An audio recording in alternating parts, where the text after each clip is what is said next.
How did you pitch Sarah and Kris Jenner? Yeah, I mean, I think for us, it was really about both Sarah and Kris are very involved in fashion, and they both deeply understood and had a love for secondhand and vintage shopping. So, for example, Kris Jenner has Kardashian Closet.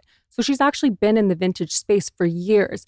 And so I think for us, it was really speaking to her, thinking about the concept of, okay, imagine someone is shopping on a website and then that item is available on Kardashian Closet for a fraction of the price. And so we really just walked them through the business plan. We walked them through it as though they were a consumer. They were not our first pitches, right? Like practice.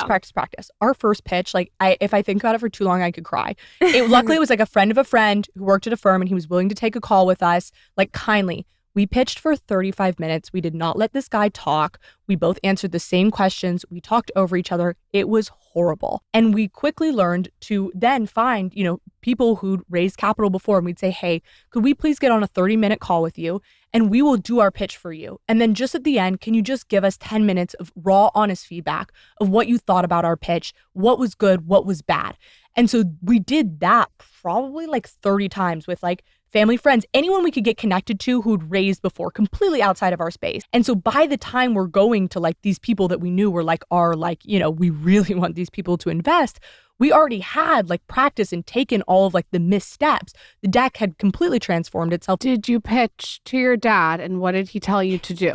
So I had talked to my dad early on, but it was really important for me not to raise for my family because I wanted to go out kind of like Sophia had said, like proving myself, right? Totally makes sense. Now on those practice pitches, 100% I pitched my mom and dad. But again, they're my parents. So I know, but don't they like give you like all this like it only should be 10 minutes or do they have this feedback? They were or no? too nice to me. But I do remember after like some first like tough pitches where like we got really honest feedback, people were like, we're not interested. Like I called my mom like crying one time and she was like, girl, this is business. You better like, I'm here to support you. I love you. But like, if you want to do business, like you got to take some no's and you should not be crying after a no. You should be going to your next call. I was like, you know what? You're right. Like if I don't want to get rejected, then why am I pitching something that's going to be hard to get, like, that's going to be tough? A business, you're supposed to get a bunch of no's. That's the reality.